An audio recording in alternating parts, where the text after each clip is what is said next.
Hindi na lang ang mas malalang pananakot sa paniningil ang binabantayan ng mga otoridad sa mga online lending app.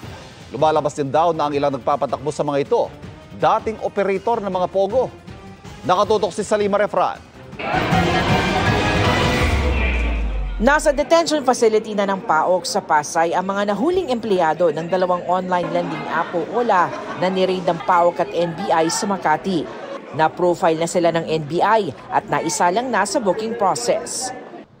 131 ang mga Pilipinong kinustudiya ng NBI at PAOK doon sa ginawang raid sa mga online lending applications noong isang linggo.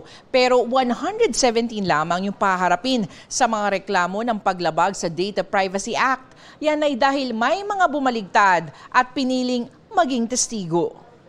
Ayon sa mga biktima, palala ng palalaan nila ang harassment ng mga OLA. Pinadalahan sila ng purinarya, nakukunin daw ang kanilang bangkay.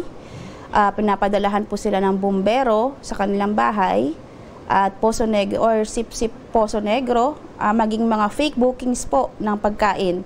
Pupugutan daw po ko ng ulo, huwag daw po ako lalabas kasi babarilin daw po ako, ipaparape daw po ako. Buong pamilya ko po, papatayin daw po nila. Ginagawa nila ng pornographic material yung mga bata. Kahit grandparents mo, edit po nila yung mukha nun, tapos kung saan nila ilalagay. Mas worse pa po doon, yung iba nilalagay po talaga nila sa website. Ang mga may good credit at good payer, sa pilitan nilang pinaglo-loan muli. Araw-araw po yung tatawag po sila, starting po ng 6 a.m. every 5 minutes, tatawag sila iba't ibang number, iba't iba rin po yung nagte-text. Lumalabas sa investigasyon ng PAOK na ngayong bawal na mga pogo. Naglipatan nila ang ilang operator nito sa online lending apps na nakita nila nang i-raid ng isang online lending company sa Makati noong October 2023. Chinese din ang nagpapatakbo. Alam na nila kung paano patakbuhin. Nakita nila nung mga sindikato na dito sa atin madali yung mga yun. Ang nabago lang, mga Pilipino na nila ang mga empleyado. Ang niloloko dito mga Pilipinos. At ang mga nanloloko, ang mga nangaharas is mga Pilipino din. Ang Securities and Exchange Commission o SEC ang nangangasiwa sa financial lending instruments tulad ng mga online lending applications o platforms. Mula 2023, halos 24,000 reklamo na ang tungkol sa unfair debt collection ng mga OLA.